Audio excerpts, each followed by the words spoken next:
Welcome back. At the beginning of a new year, we're always thinking about our health and fitness. Maybe you'll even get a checkup to see where you stand. But it's also a good time to think about some of the things you keep putting off, like insurance, a will, a guardian for your children. Well, here to explain the importance of a legal checkup is attorney Phil Harding, or Dr. Phil, and he's from Harding and Associates, and he's here to answer your legal questions every Friday. First of all, we're just going to embarrass you by going down the list of your amazing resume. All right. You're a top 100 trial lawyer in Colorado for 4 years in a row, named a super lawyer. You're an expert. You were an expert in the USA Today during the Aurora shooting tragedy, and last month you were named a top lawyer in Newsweek magazine. That's right. Way to go. We always give you a high five here on Colorado High Best. five. There you go.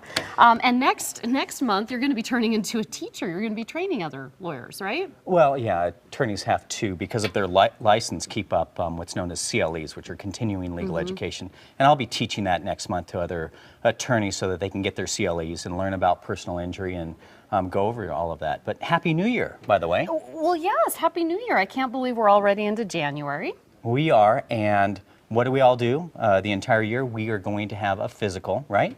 I'm going to try. I'm going to try to book that, yes. I will too. And what about a legal physical? Do you have one of those scheduled? Never even crossed my mind, never even thought about it. All right, well, let's talk about a legal physical, because I think it's very important. Okay. What a legal physical looks like, you know, probably 10 years ago, there was a big movement here in the United States to do what's known as ADR, and that stands for Alternative Dispute Resolution, and to look at an individual holistically, look at all of their legal issues. And so I want to go over 3 areas. I want to go over insurance, I want to go over wills, and I want to go on if someone works at your house. And let's talk about essentially insurance to start off with. Did you know that 1 out of 7 people that are driving here in Colorado are uninsured? So really? I didn't know it was that much. It is that high. Wow. So what I think is very important for people to do is you have something on your own car insurance. It's called UMUIM. That stands for Uninsured Underinsured Motorist Coverage. Now I want you to check tonight to make sure that you have at least $100,000. And what UMUIM does is it covers you if someone runs into you and is either uninsured or underinsured. And that's so important. Everyone worries about, well, what happens if I injure someone else? I think you should worry more about if someone injures you. Now, if you have insurance and homeowners insurance at the same time, you can get an umbrella of like $1 million or $2 million, and that is super cheap. It's like a couple $100 to get this umbrella put on top, but get a rider for the UMUIM. So now you have $1 million plus the $100,000 in case someone ever injures you. And if you have children and you're in the hospital for a month, that $100,000 is gone instantly. Yeah, so please do that.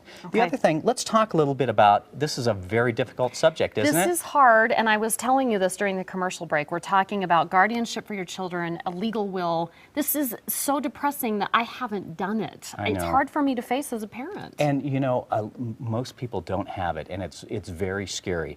And this is what you need to do. Even if you go online to get a will, get a health care power of attorney, because if you're injured, who's going to make those decisions for you? Have a living will that will describe whether you want nutrition withheld or not, how long you want to be on the machines. And I know it's depressing, but most importantly, if you have children, who's going to take care of your children? I know in my mind, but it's not in a will. Right. And if you're gone, they're not going to know. Right. So let's make a promise. This month. All right. You are going to get that done. If you get on a bike. I'll get on a bike. Okay. All right. All right. So we've got mutual promises? Yes, we do. Okay. Thank the you. other thing is, let's talk about if someone is going to come over to your house to work. Okay. There are some important things that you need to put on a contract.